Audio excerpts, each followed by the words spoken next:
할렐루야. 네, 오늘도 귀한 예배 자리 가운데 나오신 여러분 주님의 이름으로 환영하고 축복합니다. 오늘 누가복음 24장 말씀 가지고 터닝 포인트라는 제목으로 함께 은혜 나누도록 하겠습니다. 우리의 인생에는 전환점이 있습니다. 전환점, 터닝 포인트라고 우리가 영어로 이야기하는데, 이 터닝 포인트는 어떤 상황이 다른 방향이나 상태로 바뀌게 되는 계기나 지점을 의미합니다. 근데 이 변화라고 하는 것이 단순히 우리가 마라톤을 하다가 반환점을 돌아서 오는, 그래서 이쪽 방향을 바라보고 가다가 반환점을 돌아서 다른 방향을 보며 달리는 그런 수준에서의 의미가 아니라, 기존의 생각 그리고 행동의 틀을, 기존의 것을 완전히 벗어버리고 전혀 새로운 생각, 전혀 새로운 행동의 모습으로 바뀌는 그런 삶의 시작점을 전환점, 터닝 포인트라고 이야기합니다. 이런 말이 있습니다. 나무는 화려한 꽃을 버려야 열매를 맺을 수 있고, 강물은 제자리를 떠나야 드넓은 바다에 나아갈 수 있다. 그러니까 나무가 꽃을 계속 안고 있으면 열매를 맺을 수 없다라는 거죠. 그리고 강물이 그 제자리에 머물러 있으면 더 넓은 바다로 나아갈 수 없다는 겁니다. 꽃을 버리는 그 순간, 제자리를 떠나는 그 순간이 있어야 전혀 다른 열매를 맺고 바다로 나아가는 변화를 겪을 수 있다라는 것을 이야기하고 있습니다. 그래서 나무가 꽃을 버리는 그 순간, 강물의 제자리를 떠나는 그 순간이 곧 터닝 포인트가 되는 것입니다. 우리 인생의 전환점, 우리가 살아가는 삶에 있어 대부분의 전환점은 만남을 통해 이루어집니다. 어떤 사람을 만나거나 아니면 어떤 사건을 만나거나, 그런 사건과 사람들을 만날 때에 우리의 삶에 변화를 겪게 됩니다. 그래서 우리의 인생에 있어서 만남이라고 하는 것은 매우 중요합니다. 그렇기 때문에 우리가 특별히 자녀들을 위하여 하는 기도 가운데 중요한 기도 중에 하나가 뭐죠? 만남의 축복을 주시옵소서. 그래서 어릴 때에는 선생님을 잘 만나고 친구들을 잘 만나고, 또 이제 계속 성장해 나아가면서는 어떤 군대 가는 그런 자녀가 있으면 정말 선임, 후임들을 또 잘 만나야 되고, 또 배우자도 잘 만나야 되고, 직장에서의 상사나 동료들도 잘 만나는 그런 만남의 축복이 우리 인생에 있어서 매우 중요하기 때문에 절대로 빼놓지 않고 기도하는 기도의 제목이 됩니다. 사랑하는 우리 모든 성도님들, 만남의 축복을 받으시기를 바랍니다. 그래도 우리 성도님들은 만남의 축복 가운데 하누리교회를 만난 것이 큰 축복인 줄 믿습니다. 우리 그리고 옆에 분들하고 같이 예배 드릴 수 있는 것도 만남의 축복인 줄 믿습니다. 우리 옆에 분들 바라보시면서 당신을 만나 너무 행복합니다 라고 한번 이야기해 주세요. 앞뒤 좌우 계신 분들하고 서로 인사하시기 바랍니다.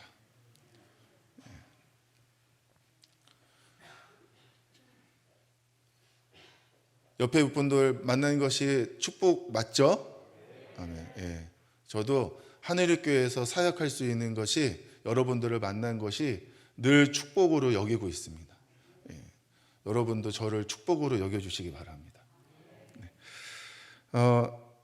그런데 우리 인생의 전환점을 일으키는 데 있어서 가장 중요한 만남, 여러 사람들을 잘 만나는 일도 중요하고, 또 어떠한 사건들 가운데 그 사건을 경험하는 일들도 우리의 전환점이 될 수 있지만, 그러나 우리 인생의 가장 결정적인 전환점을 일으키는 만남이라고 한다면 그것은 부활하신 예수님을 만나는 것인 줄 믿습니다.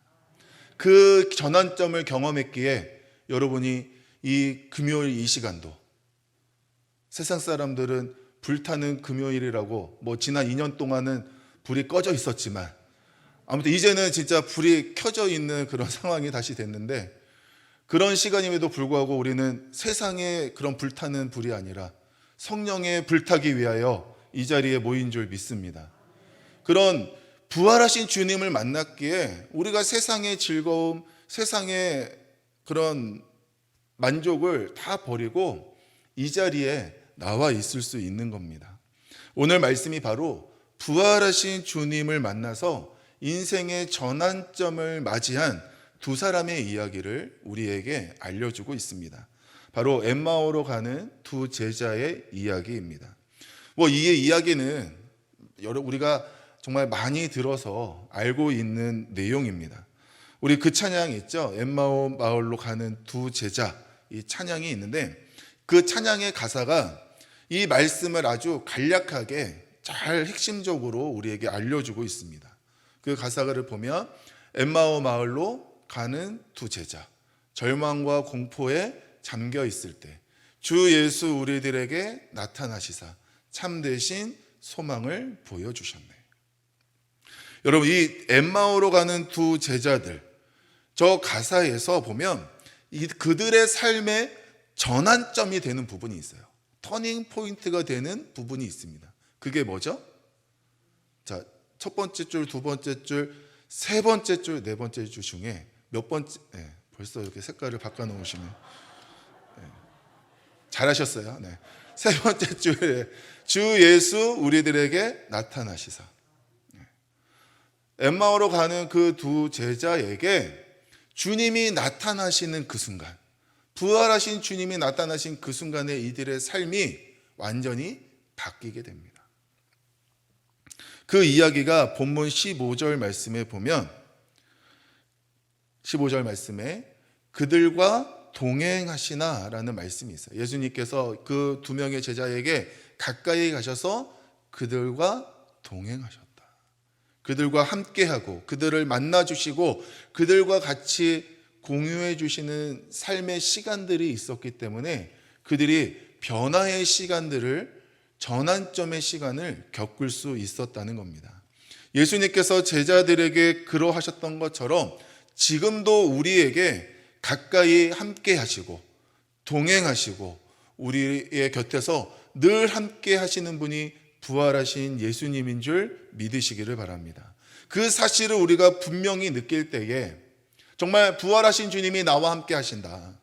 부활하신 주님께서 내 뒤를 밀어주시고 내 앞에서 끌어주시고 나를 늘 품어주시고 안아주시고 격려해 주고 계신다라는 사실을 우리가 분명히 믿을 때에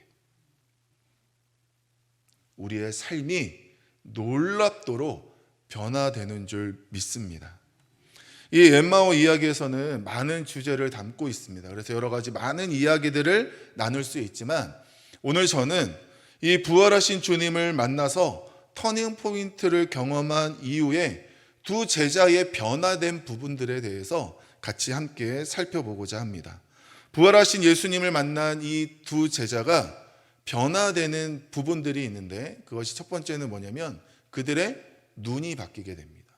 그리고 그들의 마음이 바뀌게 되고 눈과 마음이 바뀌니까 그들의 존재까지도 바뀌는 모습을 오늘 말씀을 통하여 보게 됩니다.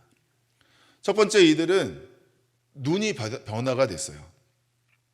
부활하신 예수님을 만나기 이전에 이 두 제자의 모습을 어떻게 설명하고 있냐면 16절 말씀을 보면 그들의 눈이 가리어져서 그인 줄 알아보지 못하거늘. 무슨 의미이죠? 분명히 이들은 예수님을 알고 있어요. 예수님을 만났고 예수님과 함께 시간을 보냈고 예수님이 어떤 분이신 줄 분명히 알고 있습니다. 예수님의 머리끝부터 발끝까지의 그 모든 생김을 분명히 알고 있는 사람들이에요. 그런데 지금 어떻게 됐어요? 눈이 가리어져서 예수님인 줄 알아보지 못한다. 보고 있어도, 그러니까 수건으로 가렸기 때문에 못 알아보는 게 아니라 예수님을 분명히 보고 있음에도 불구하고 알아보지 못하는 상황입니다. 예수님을 보면서도 예수님인 줄 알아보지 못하고 있는 상황. 그런데 부활하신 주님을 만났다고 느끼는 그 순간 이들이 어떻게 변화가 되냐면 31절 말씀에 보면 어떻게 됐어요? 눈이 밝아져서. 그 백내장 수술 하시는 분들 이야기 들으면 눈이 밝아졌다라는 말씀들을 꼭 하시더라고요. 이렇게 환해졌다, 밝아졌다. 맞죠?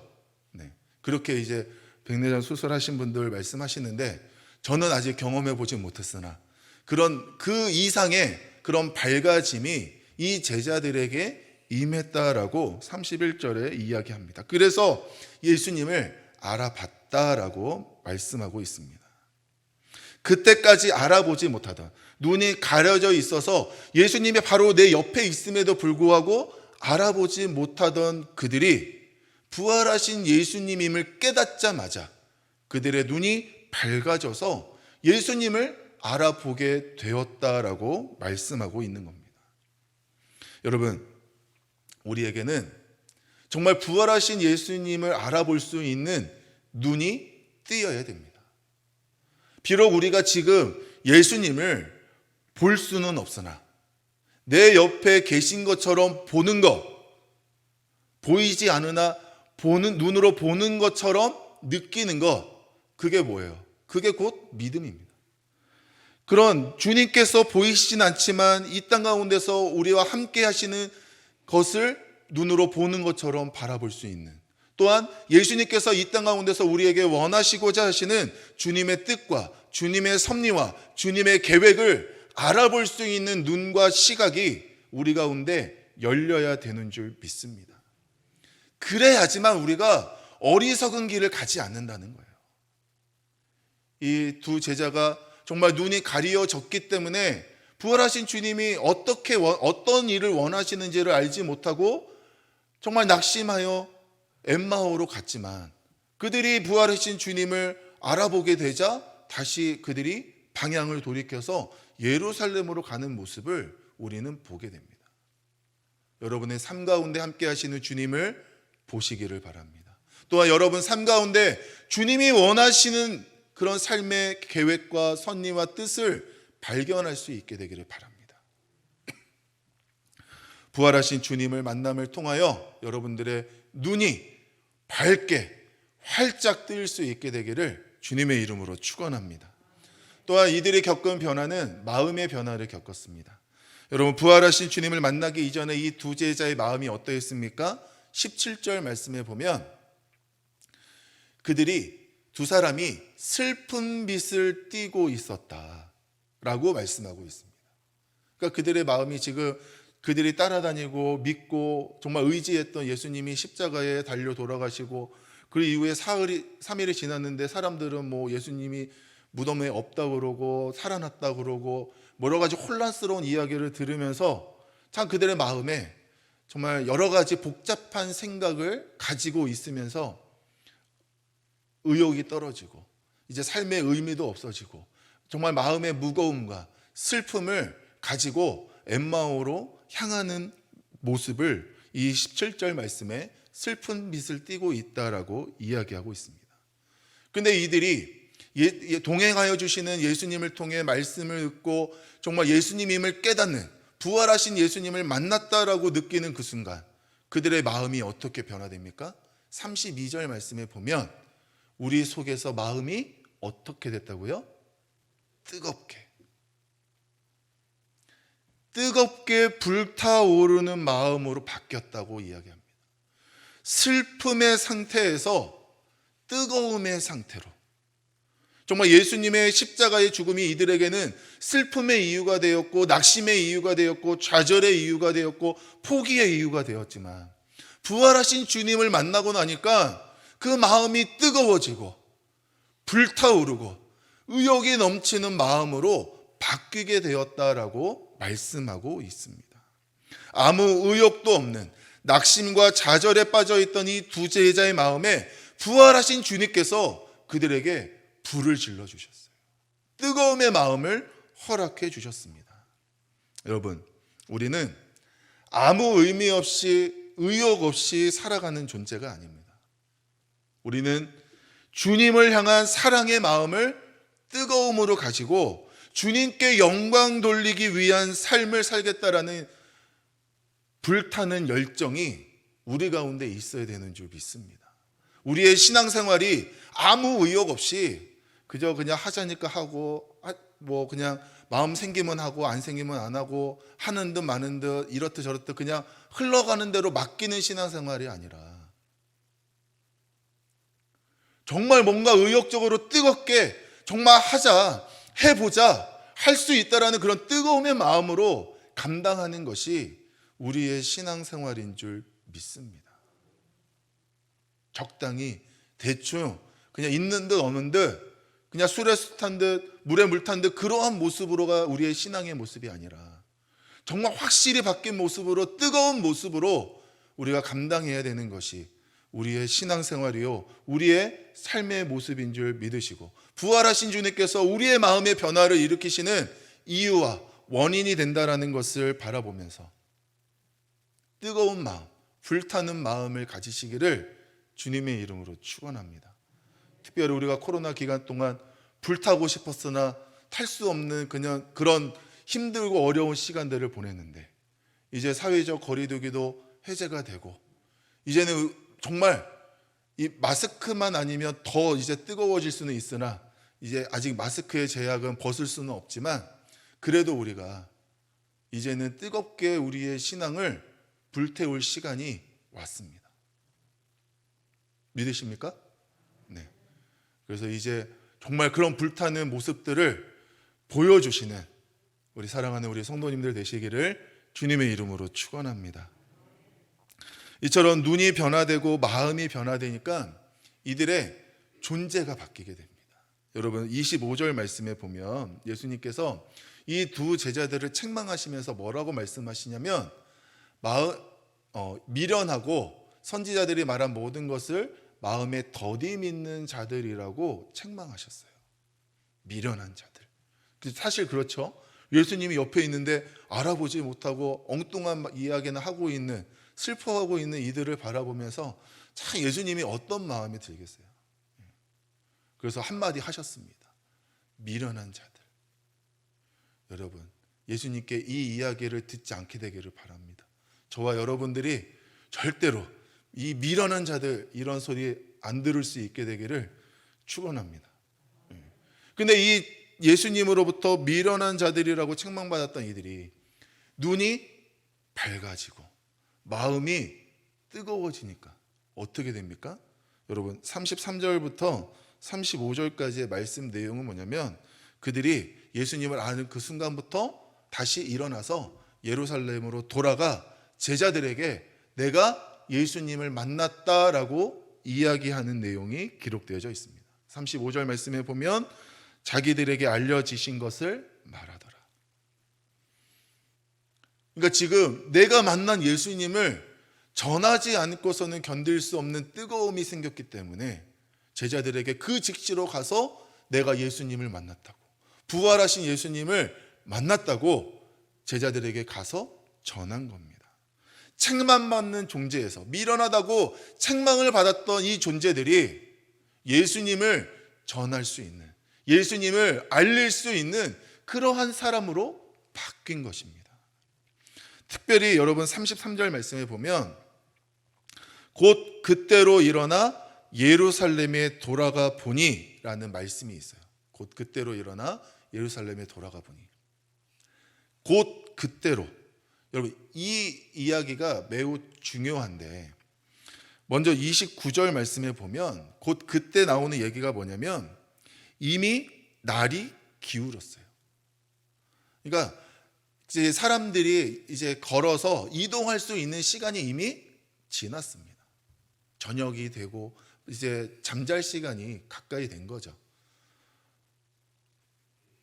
저녁에 퇴근하고 집에 들어가면 움직이기가 싫습니다. 집에 가면 이제 거실에 제 소파가 하나 있는데 거기에 이렇게 딱 앉으면 그냥 그 소파가 저 같고 제가 소파 같고 그래서 뭐가 뭔지 모르면서 하여튼 거기서부터 일어나는 게 참 싫어요. 근데 분명 이제 저녁에 가도 움직일 일도 있고 뭐 밖에 나가야 될 일도 있고 뭐 벌어야 될 일도 있고 뭐 이제 이런저런 일들이 있어서 해야 되는데 정말 집에 들어가면 뭐 꼼짝하기 싫을 때가 있습니다. 이미 날이 저물었다라는 건 사람이 그만큼 의욕이 떨어지는 시간이에요. 이제는 쉬고 싶은 마음만 드는 그런데 한참을 걸어서 도착해서 이미 날이 저무른 상황이기 때문에 다시 밖을 나가란다는 것이 쉽지 않습니다. 그리고 당시에 밤에 움직이는 일이라는 것이 어떤 일을 어떻게 겪을지 모르기 때문에 저희는 뭐 밖에 나가면 밝고 환하고 뭐 안전하고 그러니까 밤에도 마음대로 나갈 수 있지만 당시에는 어둡고 또 밤에 누구를 어떻게 만날지 모르기 때문에 밤에 다니는 것, 또 안전하지 않은 그곳을 다닌다라는 것은 쉽지 않은 일입니다. 그런데 그 쉽지 않은 일을 눈이 뜨이고 마음이 뜨거워지니까 그 즉시로 움직였다는 거예요. 그리고 13절 말씀에 보면 예루살렘에서 25리 되는 엠마오라고 이야기합니다. 여러분 25리가 몇 킬로죠? 10km, 10리가 4km니까 25리면 10km입니다. 10km면 여러분 몇 시간 정도 걸으실 것 같아요? 2시간 반이요? 2시간 반이면 엄청 빨리 걸으시는 거예요. 예. 군대에서도 4km 행군, 그러니까 행군을 하면 4km를 1시간 뭐 시간 정도 두고 이렇게 막 걸어가는 시간이기 때문에 4km도 1시간이면 조금 빨리 걷는 시간입니다. 그래서 한 25리 10km 정도 되면 그래도 한 3시간, 뭐 3시간 조금 넘게 이 정도 보통은 걷는다라고 보면 3시간 길을 밤에 나가서 걸으라고 한다면 요즘에 뭐 밤에 이제 운동 삼아서 걸어 다니시는 분들 참 많이 계실 텐데 그래도 이 3시간 거리를 걷는 일이 쉽지 않습니다. 밖에 나가서 뭐 30분 걸으라 그래도 밖에 나가는 것조차도 싫은데 3시간씩 걸으라 그러면 쉽지 않은 일이죠. 그런데 그 쉽지 않은 그 거리를 이 사람들이 눈이 뜨이고 마음이 뜨거워지니까 그 즉시 예루살렘으로 갔다는 겁니다. 제자들은 이미 날이 저물었고 3시간 정도 걸어가야 되는 내가 오던 길을 다시 돌아가야 되는 상황임에도 불구하고 제자들은 내가 지금 이 부활하신 주님을 지금 전하지 않으면 사실 그날 자고 다음날 간들 뭐 그게 큰 해가 되겠습니까? 뭐 다음날 밝을 때 가서 제자들에게 내가 어제 예수님 만났다라고 이야기하는 일이 큰 잘못입니까? 그렇지 않습니다. 그럼에도 불구하고 이들이 그 즉시 일어나 그때로 예루살렘에 갔다라는 건 그들의 존재 자체가 정말 부활하신 주님을 전하지 않고서는 견딜 수 없는 뜨거움으로 바뀌었기 때문에 그 뜨거운 마음이 그들의 삶을, 그들의 시간을 또 그들의 육체를 지배해서 그들로 하여금 움직이도록 달려가도록 전하도록 만들었다라는 것입니다. 여러분, 우리의 진정한 변화는 부활하신 주님께서 우리의 모든 것을 지배하셔서 우리의 모든 것을 통치하셔서 주님을 위하여 사용하도록 내어 맡기는 일이 우리의 삶의 가장 큰 변화가 되는 줄 믿습니다. 내가 내 마음대로 내 뜻대로 내가 원하는 대로 살아가는 삶이 아니라 부활하신 주님께서 나를 지배하시고 다스리셔서 주님이 원하시는 방향대로 원하시는 뜻대로 원하시는 시간대로 내어드릴 수 있는 삶, 그것이 우리의 삶의 모습인 줄 믿습니다. 사랑하는 성도 여러분, 여러분 부활하신 주님을 인격적으로 만나셨습니까?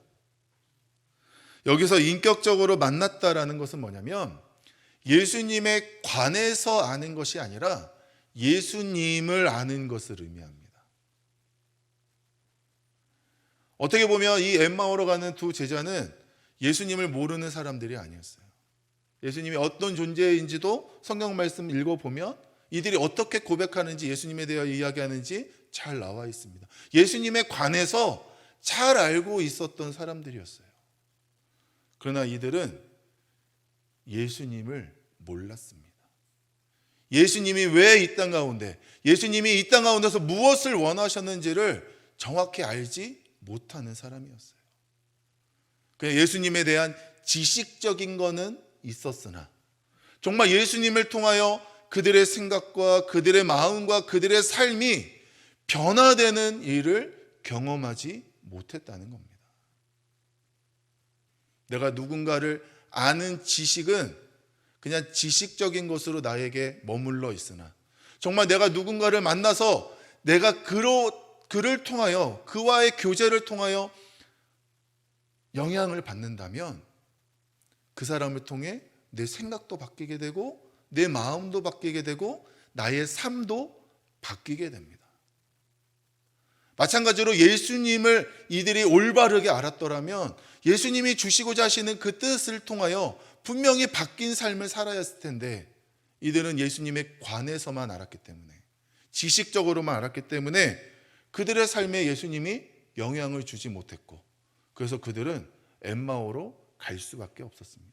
그러나 이제 예수님, 부활하신 예수님을 만나고 나니까 그들의 눈이 뜨이고 그들의 마음이 뜨거워져서 그들의 존재가 바뀌니까 엠마오로 가던 방향을 돌이켜서 예루살렘을 향하여 달려나아가는 모습을 우리는 오늘 말씀을 통해 보게 됩니다. 여러분들이 지금 가고 있는 삶의 방향은 어디입니까? 엠마오로 혹시 가고 있지는 않으십니까?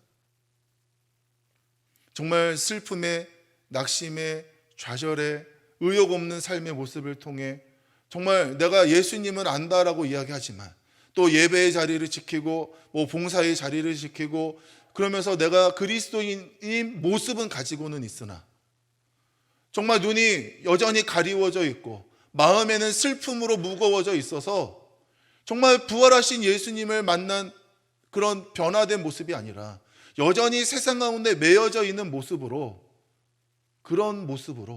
그렇게 살아가고 있는 모습이 혹시 오늘 나의 모습은 아닙니까? 우리는 우리의 삶에 가장 결정적인 변화를 주시는 부활하신 주님을 인격적으로 만나야 되는 줄 믿습니다. 그래야 우리의 생각이 바뀌고 우리의 마음이 바뀌고 우리의 삶이 바뀌고 우리의 존재가 바뀌게 되는 것입니다. 부활하신 주님과 함께 주님이 원하시는 길을 걸어갈 수 있는 사랑하는 우리 모든 성도님들 되시기를 주님의 이름으로 축원합니다.